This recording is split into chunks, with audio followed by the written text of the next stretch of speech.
Bismillahirrahmanirrahim. Assalamualaikum warahmatullahi wabarakatuh. Alhamdulillah, tsumma alhamdulillah, tsumma alhamdulillah. Alladzi ja'ala siyama junnah wa sababan musilan ila jannah. Asyhadu an la ilaha illallah wahdahu la syarikalah wa asyhadu anna Muhammadan abduhu wa rasuluh la nabiyya wa la rasula ba'da.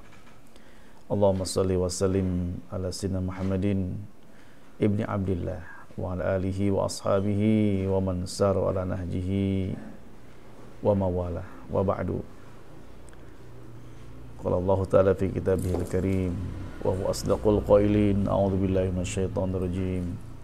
Ya ayyuhalladzina amanu kutiba alaikumus syamu kama kutiba alal ladzina min qablikum la'allakum tattaqun. Bapak Ibu, ayah bunda pemirsa TV Al-Kahfi yang dirahmati Allah dimanapun Anda berada, mari kita memuji Allah, bersyukur atas nikmatnya, nikmat yang tidak bisa kita hitung, kita ukur. Kenikmatan yang paling besar adalah tentu kita bisa melaksanakan ibadah puasa karena keimanan kita kepadanya. Karena hidayah pula Allah Subhanahu wa taala telah membimbing kita mengetahui kebenaran dan ingin menerapkannya, ingin mengamalkannya, ingin mensyariatkannya, ingin mendakwahkannya. Mudah-mudahan kita adalah umat yang senantiasa dijaga oleh Allah dengan hidayahnya dan taufiknya hingga kita layak kelak menjadi ahlus jannahnya insyaallah. Amin ya rabbal alamin.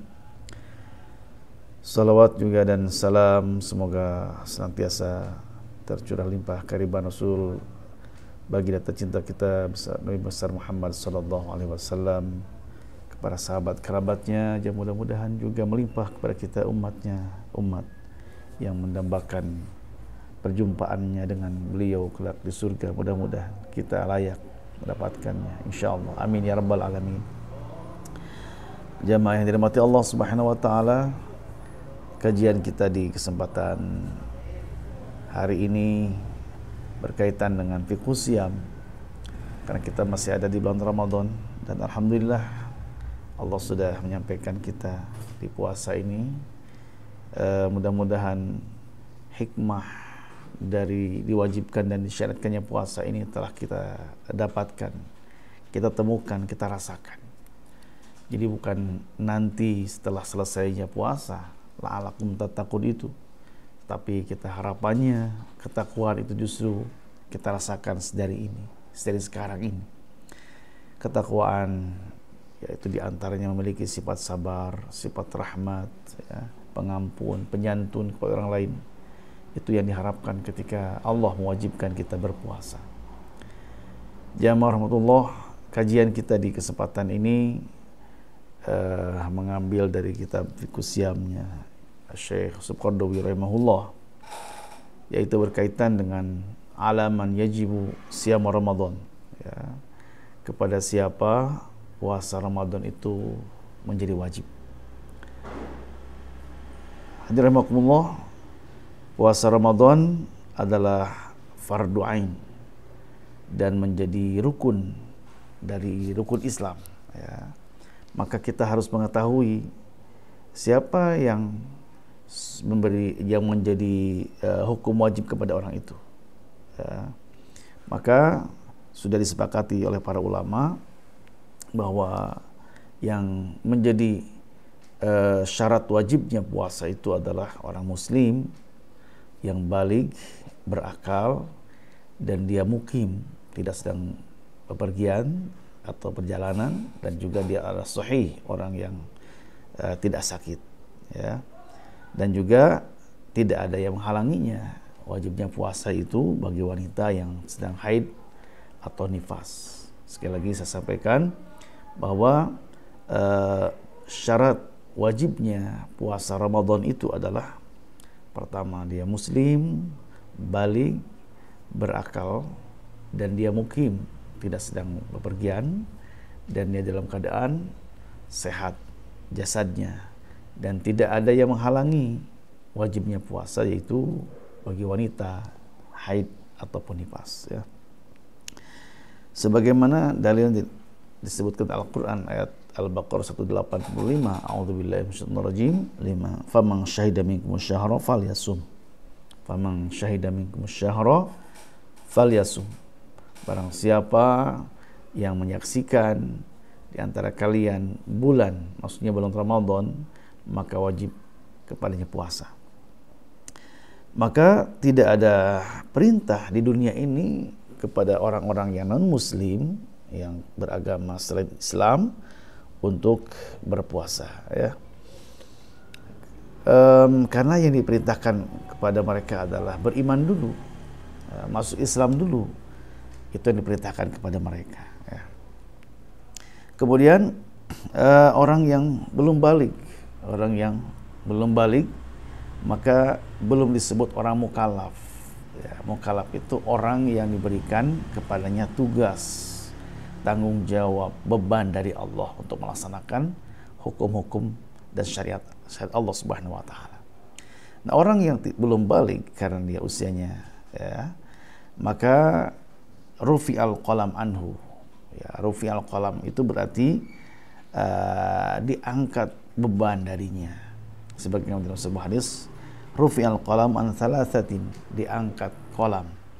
Artinya qalam tidak menuliskan apapun yang dilakukan orang yang tiga ini.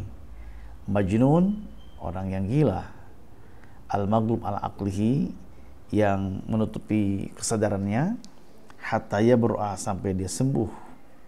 Wa anin naim hatta yastaiqil, dan juga dari orang yang sedang tidur sampai dia bangun. Dan yang ketiga, wa anis sabi hatta yahtalim, anak kecil sampai dia sudah ihtilam, ya, sudah usia balik, gitu, ya. Nah, yang disebut dengan yahtalim dalam hadis tersebut adalah sampai ke usia al-hilm. Al-hilm itu adalah tanda-tanda yang mana kala orang tersebut sudah ihtilam. Kalau dibahasakan yang paling mudah, mimpi basah, gitu ya, ihtilam itu. Ya, merupakan tanda-tanda tabi'iyah, tanda-tanda yang alami, gitu ya, yang sudah melewati fase kekanak-kanakan, ya. Kemudian kalau wanita, maka dikenal tanda-tanda baliknya itu yaitu dengan keluarnya darah haid, ya. Berarti ketika, kalau mazhab Syafi'i yang saya tahu, pada usia 9 tahun minimal, 9 tahun ke atas, ya, berarti ketika di bawah itu maka terkategorikan bukan darah haid, ya. Jadi batas minimal usia wanita keluar haid itu adalah pada usia 9 tahun, itu pun tahun Hijriyah, ya. Kemudian usia balik, usia, ya, laki atau perempuan, maka para ulama menyebutnya sampai batas usia 15 tahun.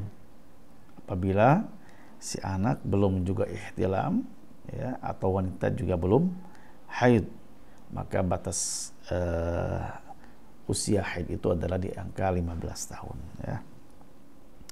Jamarakumullah, tentu ketika tidak ada kewajiban kepada anak-anak yang belum usia balik, bukan berarti orang tua membiarkan anak-anaknya tidak berpuasa, ya. Sebab syariat telah mengajarkan kepada kita bahwa ta'lim, ya, mendidik, mengajar, melatih mereka melaksanakan ibadah-ibadah itu tidak otomatis pada usia sudah balik, ya, tapi latihannya jauh sebelumnya, pada batasan 7 tahun dari umur si anak tersebut, ya. Sebagian Rasul mengatakan, muru awladakum bis-shalah, muru awladakum bis-shalati wa hum abna'u sab'in. Perintahkan anak-anak kalian untuk melaksanakan sholat pada usia mereka 7 tahun. Bahkan wadribuhum 'alaiha wa hum abna'u 'ashar. Pukul mereka. Bahasa redaksinya kan wadribuhum, walaupun juga ada penafsiran lain kata wadribu di sini, ya. Di sini secara bahasa yang paling mudahnya dipahami, wadribu itu berarti pukul mereka, berikan sebuah pelajaran yang sangat pahit. Itulah dengan cara dengan memukul. Saat itu dan saat ini bisa jadi memukul itu adalah salah satu wasilah saja, perantara untuk mendidik dan menunjukkan pentingnya perkara itu dan menunjukkan kedisiplinan yang mesti dilaksanakan oleh si anak ketika 10 tahun. Berarti ada waktu dari 7 tahun ke 10 tahun, 3 tahun untuk proses melatih mereka, mendidik mereka, membiasakan amal-amal yang wajib. Sampai ketika 3 tahun misalkan masih juga belum berhasil, maka bisa jadi ambil tindakan yang tegas sampai harus wadribuhum. Ya, jadi ini adalah solusi cara bagaimana mendidik anak itu tidak kemudian dibiarkan dengan kata-kata suruhan saja tanpa ketegasan. Ya, walaupun tentunya untuk saat ini kita juga sepakat ya tidak mesti harus menjadi tegas dipukul dengan cemeti atau dengan pecut, dengan kayu, bahkan rotan yang akan melukai. Ya. Itu juga membahayakan, secara tarbiyah juga tidak bagus. Tapi bisa jadi mungkin tahdid. Ya. Tahdid itu adalah sebuah bentuk ancaman ataupun memberikan efek jerah walaupun sekedar ditunjukkan. Ya kan?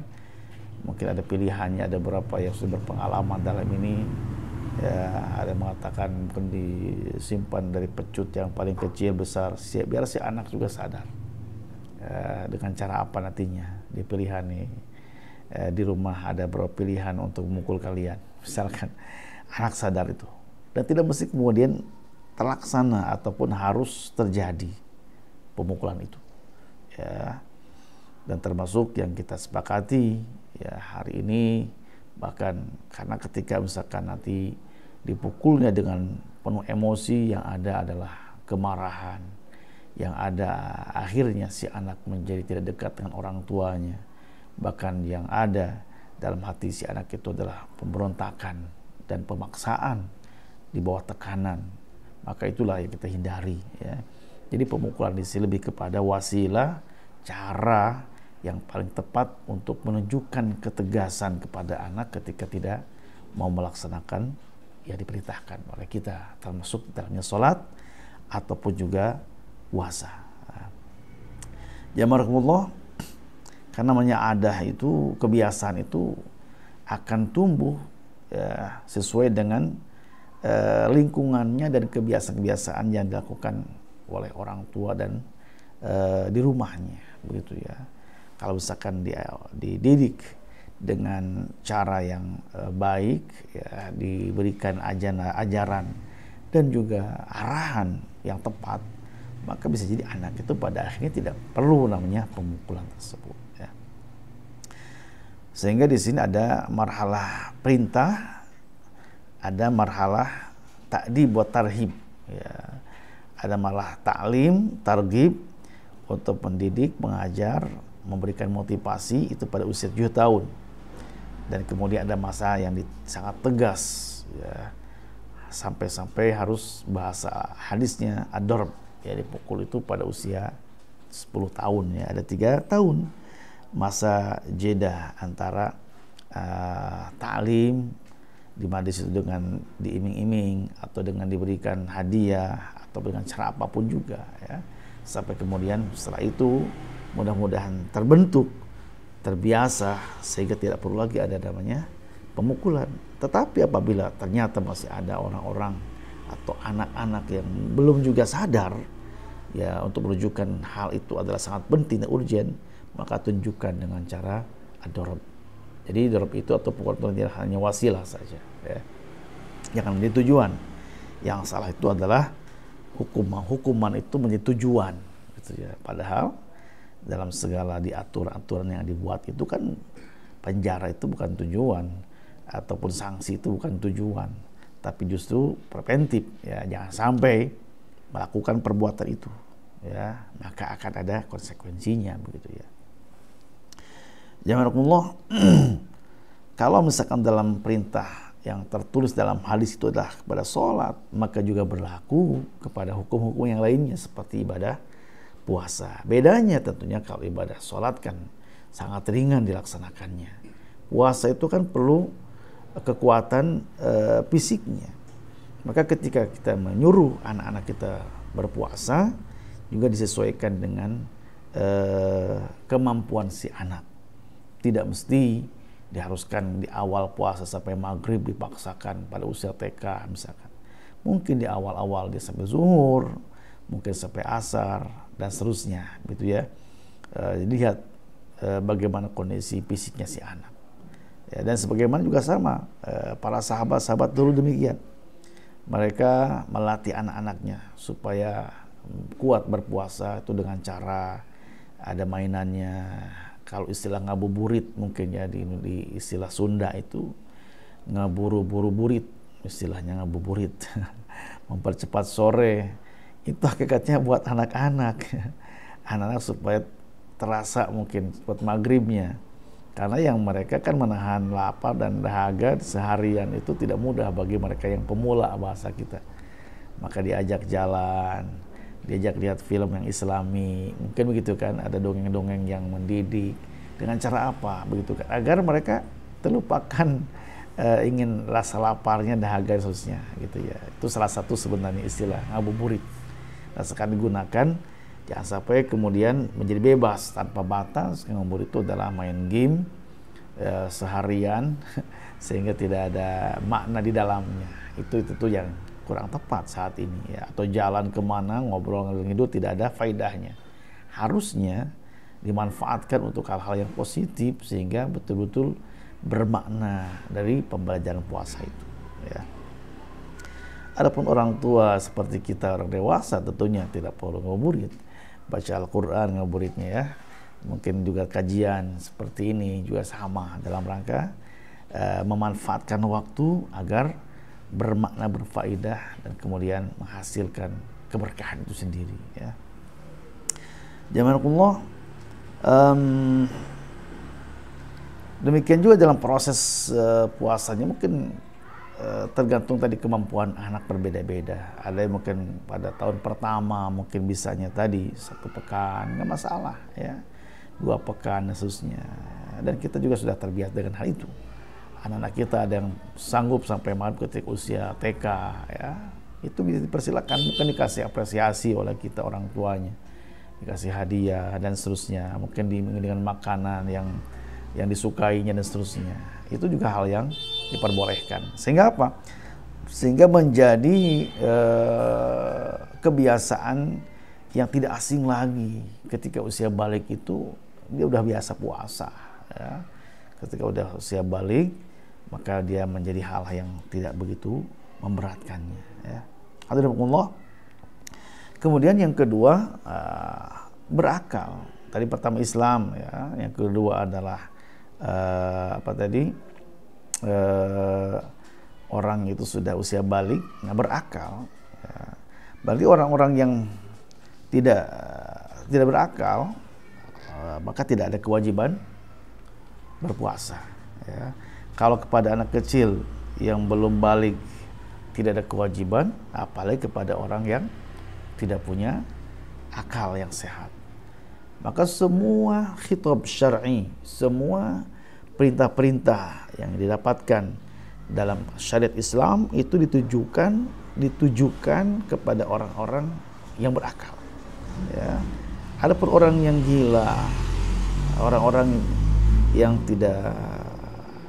kurang sehat akal pikirannya, maka tidak ada kewajiban kepadanya perintah ataupun larangan, ibadah atau muamalah. Buat mereka tidak ada keterikatan dan keterkaitan hukum kepada mereka ya.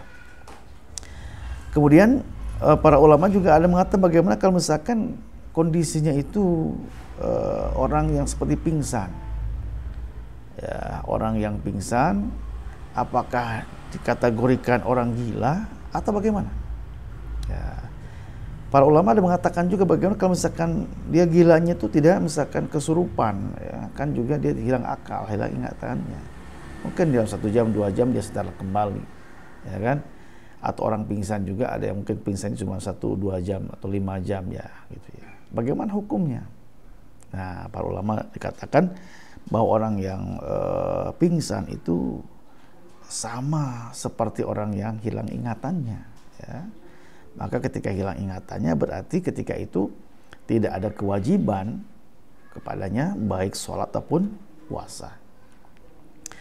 Nah, ini ada yang mengatakan dibedakan antara lama atau pendeknya hilang ingatan tersebut. Ketika misalkan ada orang pingsan sampai seminggu, apakah dia ketika sudah sadar itu wajib diqadha enggak puasanya?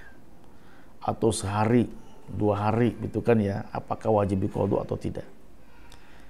Nah, di sini dalam kitab Fiqh Shiyam ini, Imam Yusuf Qaradawi, ya, ada beberapa pendapat ulama. Ya. Ada mengatakan tidak ada kewajiban kepadanya untuk diqadha. Kenapa? Karena tidak ada taklif. Ketika dia sedang pingsan kan tidak ada kewajiban. Orang nggak ada kewajiban nggak harus diqadha. Dia bebas gitu kan dari hukum wajib itu sendiri. Nah, tapi sebagian ulama mengatakan wajib kepadanya qadha.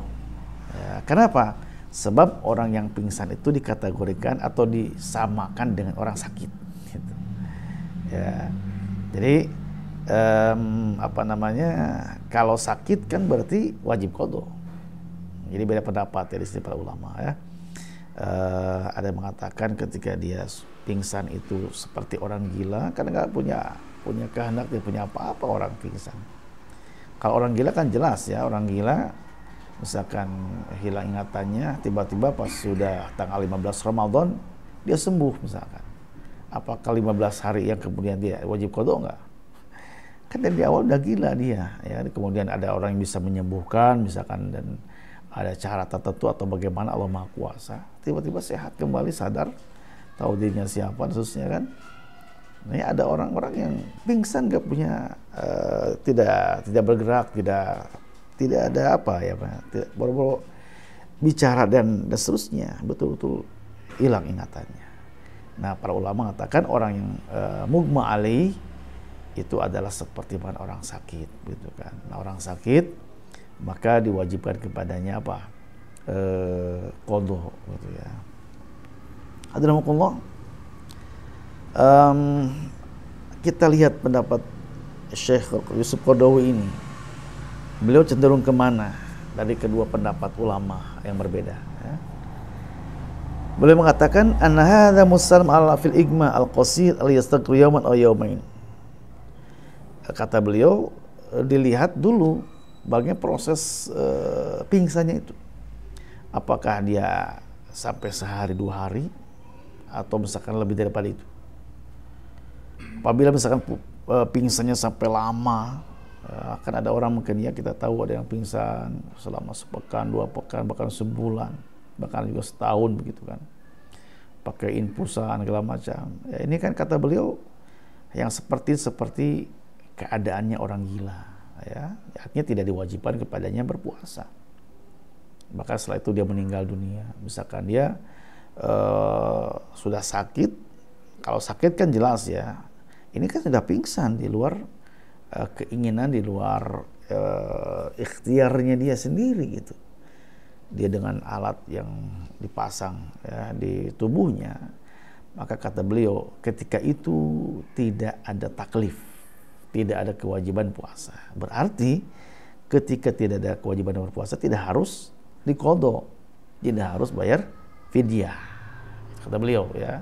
Berbeda kalau misalkan hanya pingsannya sehari 2 hari, itu kategori sakit, berarti dia sembuh, berarti dia wajib diqadha nantinya karena kategori sakit. Ini kan sebulan 2 bulan dan seterusnya pakai alat-alat yang luar biasa di rumah sakit ya. Kata beliau tidak wajib diqadha dan tidak ada kewajiban yang lainnya ya.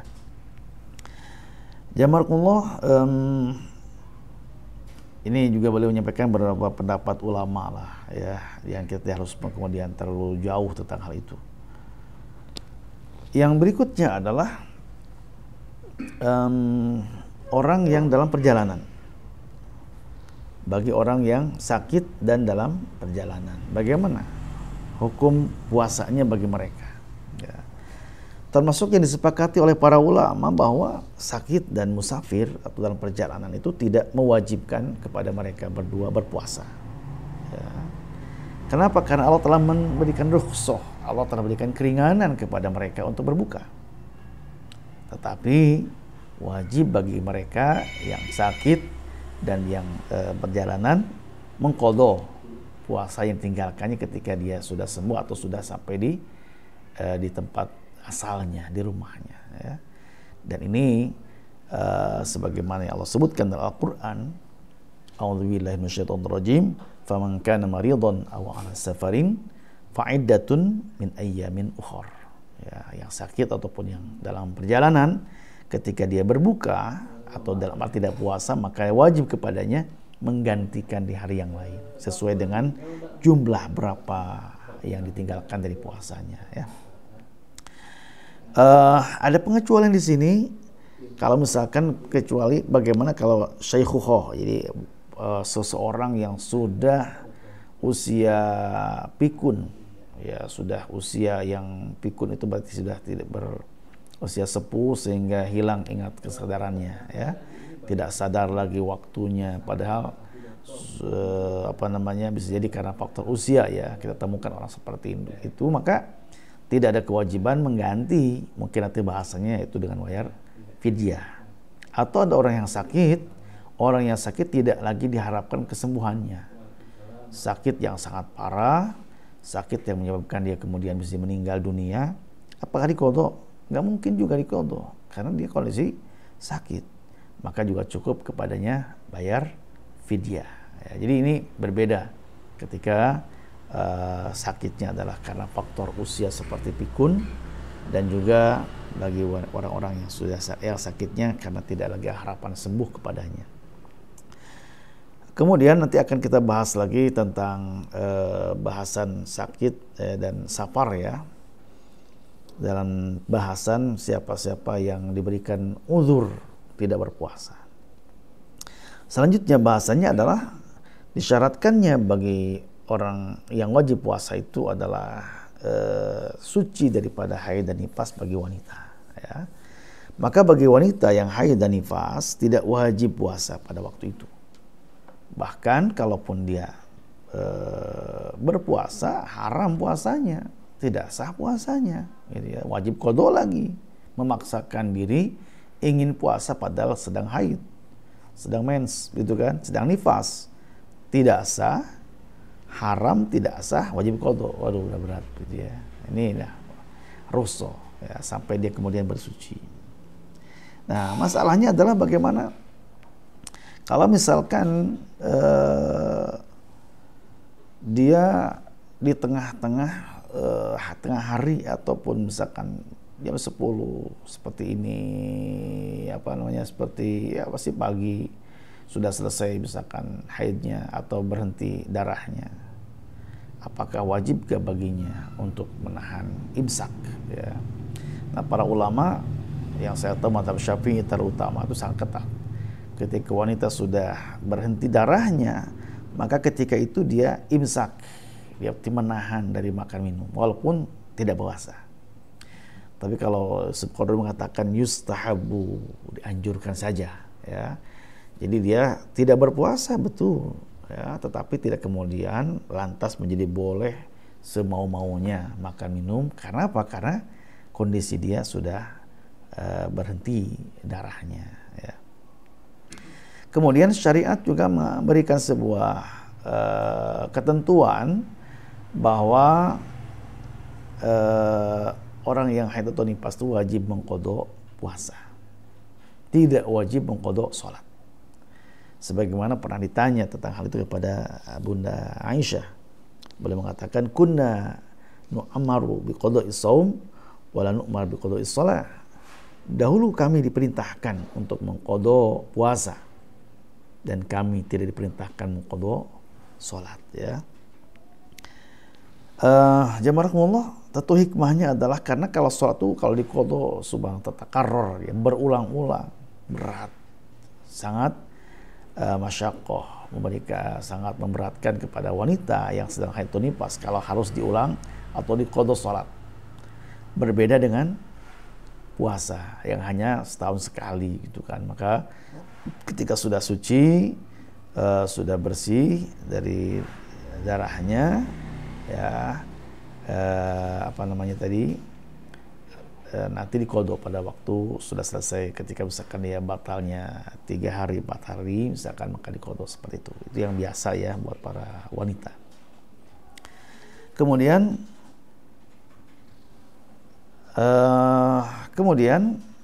tadi saya sampaikan ya, apabila di tengah hari dia suci ataupun berhenti darahnya, maka mazhab Syafi'i mengatakan wajib untuk imsak, ya menahan. Sementara ada pendapat yang lain termasuk ya Syekh Yusuf Qaradawi mengatakan kategori bukan wajib tapi sebatas mustahab, dianjurkan untuk menahan dari makan dan minum ya.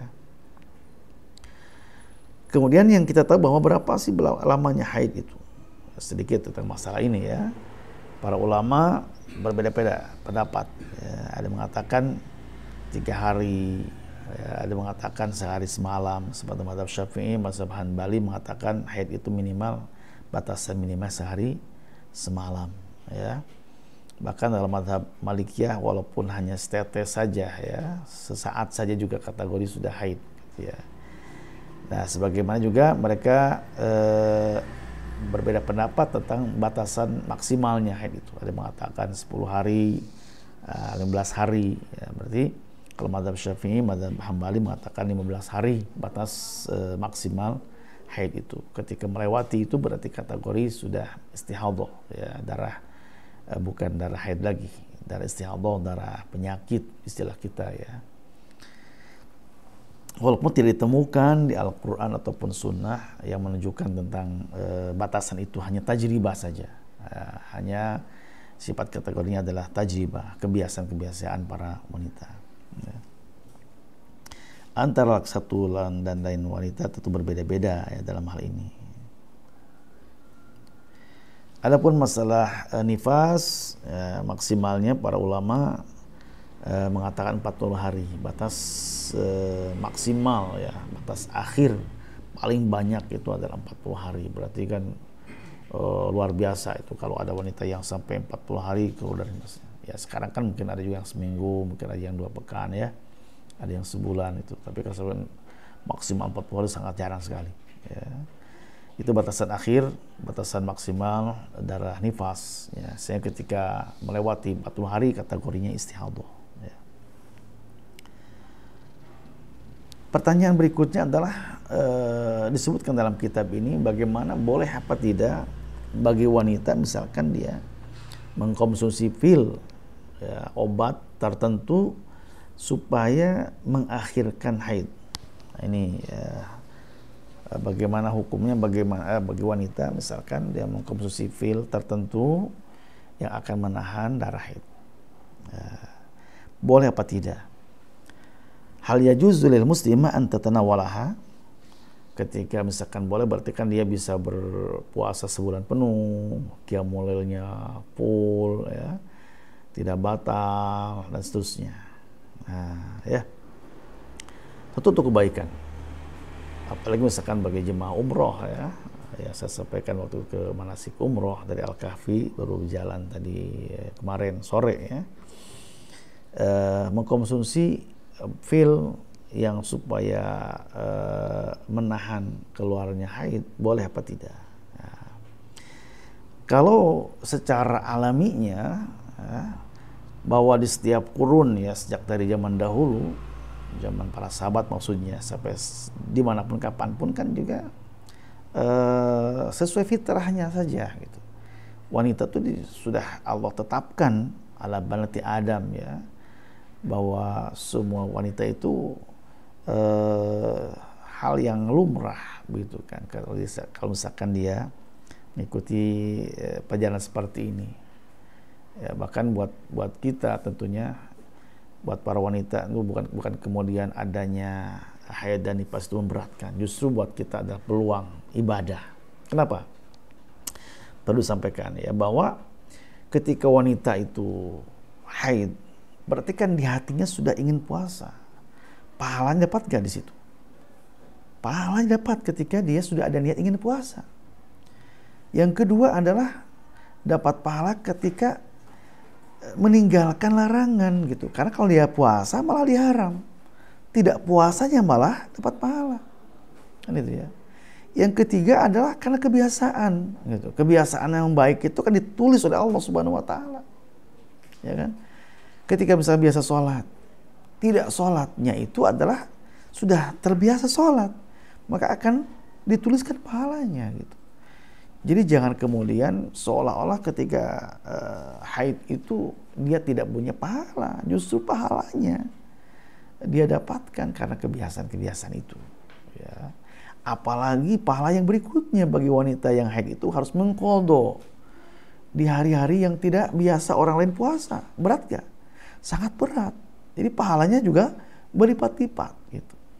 Ya, jangan dikira kemudian berprasangka buruk ya apabila misalkan ada kenapa wanita harus haid sehingga tidak full puasa dan seterusnya ya. Ini justru adalah Allah sedang memberikan sebuah bentuk Islam itu sejalan dengan fitrah gitu. Islam itu sejalan dengan fitrah manusia ya. Jadi ini sampai sini ya sudah selesai. Hanya tadi pertanyaannya boleh apa tidak mengkonsumsi pil untuk menahan supaya tidak haid. Nah beliau mengatakan, Syekh Yusuf Qaradawi mengatakan kalau tadi kebiasaan para wanita dari zaman sahabat sampai sekarang pun seperti itu, dan juga tidak ditemukan satu larangan, tidak ada satu larangan secara syar'i dalil yang melarangnya mengkonsumsi obat tersebut. Ya, tidak ada larangan sekali lagi. Selama tidak membahayakan, ini poinnya. Selama tidak membahayakan kepada badan fisik wanita tersebut. Dan ini tentu bagaimana bahaya tidaknya itu adalah baiknya juga harus istisyarah ya, minta pendapat dengan tabib ya, dengan dokter-dokter yang spesialis di situ. Kira-kira kalau misalkan mengkonsumsi pil yang bisa menahan darah itu membahayakan atau tidak. Ya, seperti itu. Jadi para ulama mutaakhirin memberikan pendapat bahwa jawaz tanawul ma yarfa'al haid, telah memberikan sebuah keputusan hukum di sini ya, ulama mutaakhirin bolehnya mengkonsumsi obat atau pil atau ramuan tertentu yang akan mencegah keluarnya darah haid. Sebutkan Syekh Al-Mar'i fi Dalil Talib ya, pendapat Hanabilah pun demikian, mubah hukumnya ya, selama kategori tidak ada yang membahayakan kepada si wanita tersebut ya, seperti itu.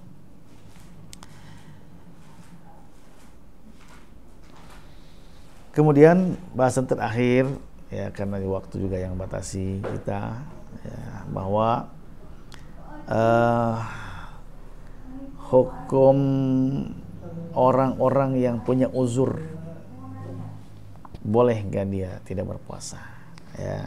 Nah, kita tahu bahwa uzur dalam puasa itu ada beberapa macam ya. Ada uzur yang mewajibkan buka ya, mengharamkan puasa.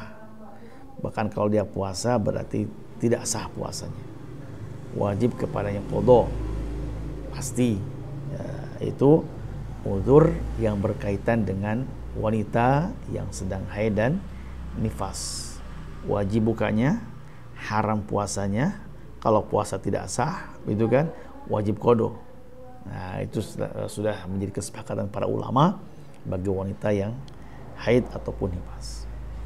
Nah, juga ada uzur yang membolehkan, sifatnya hanya sebatas boleh bagi si pelaku atau yang punya uzur itu berbuka.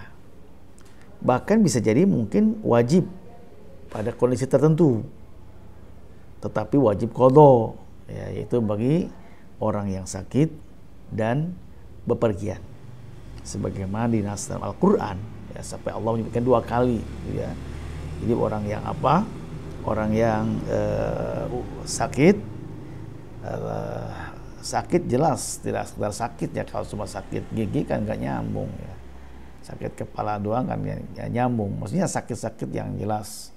Kalau dia berpuasa itu dia harus mengkonsumsi obat misalkan ya. Kalau misalkan dia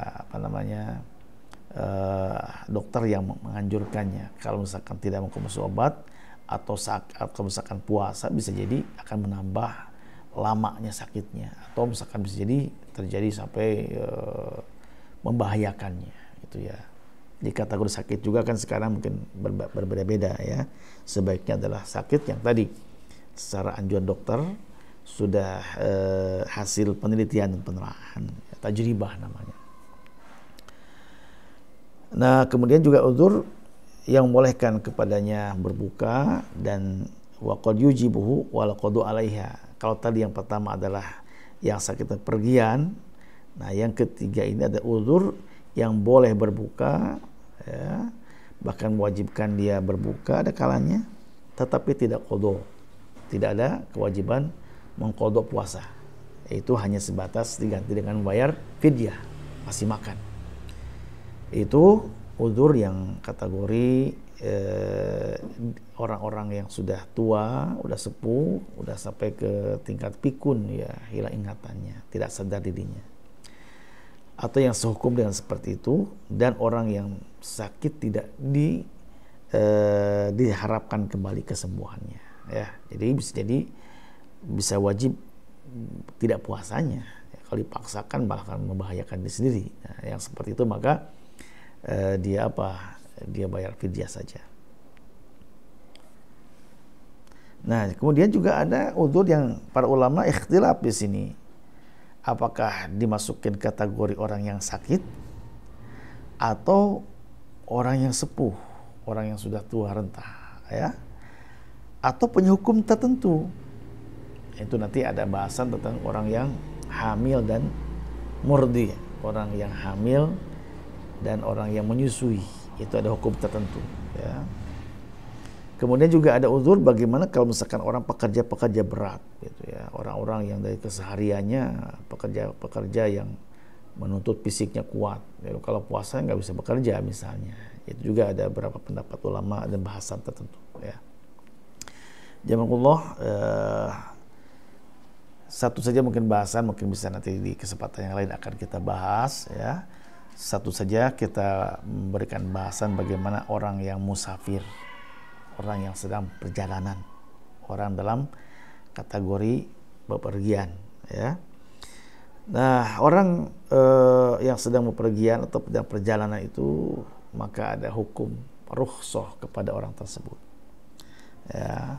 Dan namanya perjalanan atau pergian, ya, semua kita pasti dimanapun sampai kapanpun juga selalu dibutuhkan, ya.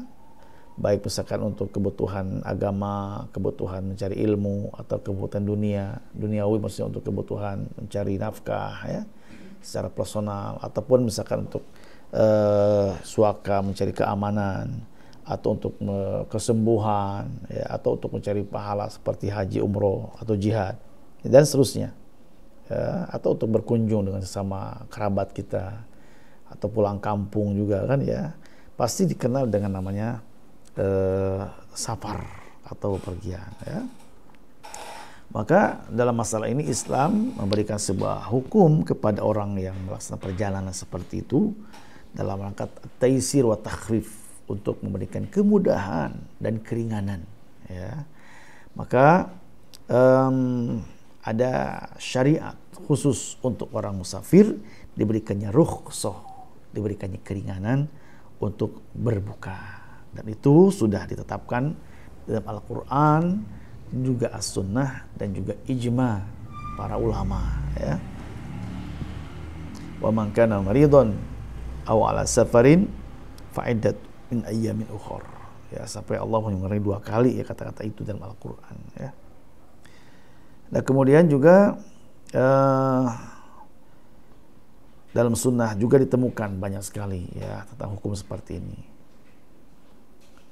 Kita tidak sedang bahas dalilnya, ya, satu saja mungkin cukup, ya.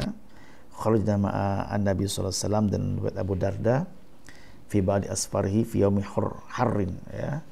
Jadi kami keluar bersama Nabi pada sebagian perjalanannya di waktu yang sangat terik, sampai ada banyak orang yang sampai saking panasnya kondisi saat itu tangannya menutup kepalanya, gitu, ya. Wa ma fina shaim.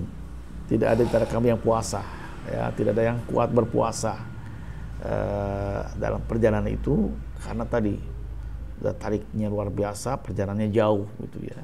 Illa makanan Nabi wa ibnu Arwahah, kata perawi ini, yang puasanya Nabi SAW sendiri dan Ibnu Rawahah itu kan yang bisa bertahan puasa ya. Juga di riwayat yang lainnya bahwa Anas bin Malik, kami musafir dengan Rasulullah SAW, Rasul tidak mencela orang yang puasa, atau orang yang berpuasa mencela orang yang berbuka, atau orang yang berbuka mencela orang yang berpuasa ya. Tidak ada saling mencela, menunjukkan bahwa hukumnya adalah rukhsah dan boleh ya. Jadi ijma para ulama di semua mazhab bahwa bolehnya berbuka atau tidak puasa bagi si musafir ya. Bahkan Ibnu Taimiyah mengatakan orang yang mengingkari bolehnya berbuka bagi si musafir itu suruh bertobat. Suruh bertobat, bahkan bisa jadi hukumi orang murtad katanya kan. Kenapa? Sudah tidak percaya kepada hukum Al-Quran dan As-Sunnah gitu ya. Tinggal nanti kita akan mengetahui apakah safarnya itu, perjalanan itu sama seperti dahulu harus jalan kaki atau pakai unta, pakai kuda ya. Atau misalkan sekarang kan dengan kondisi yang sudah modern, pakai mobil yang ber-AC, ya, pesawat ber-AC, ataupun kendaraan-kendaraan yang sudah nyaman gitu. Apakah menjadi berbeda hukumnya? Ya. Para ulama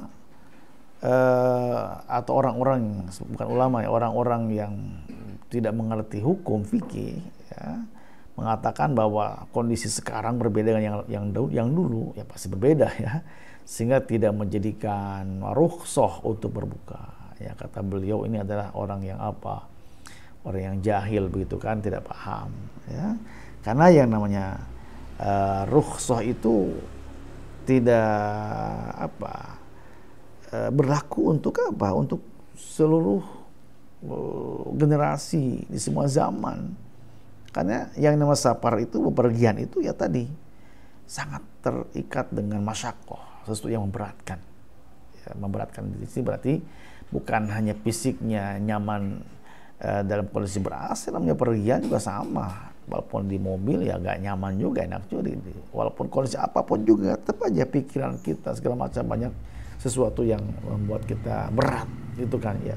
Yang pergian, walaupun naik pesawat ada kekhawatiran bagaimana yang ditinggalkan, bagaimana kalau dia dan seterusnya. Itu salah satu faktor kemasyakotan beratnya orang pergian, walaupun dengan kendaraan yang serba modern seperti ini gitu ya. Maka berlakulah hukum itu ya, boleh hukumnya bagi mereka yang sedang pergian untuk tidak berpuasa. Tinggal masalahnya nanti kita akan bahas mana yang utama, mana yang lebih baik, mana yang paling afdol, apakah dia puasa atau berbuka ya. Jamaahkumullah, waktu juga yang membatasi kita ya. Mudah-mudahan ini pertanyaan ini mungkin nanti akan kita jawab di pertemuan yang akan datang ya. Mudah-mudahan paling tidak mengingatkan bahasan kita sampai di sini.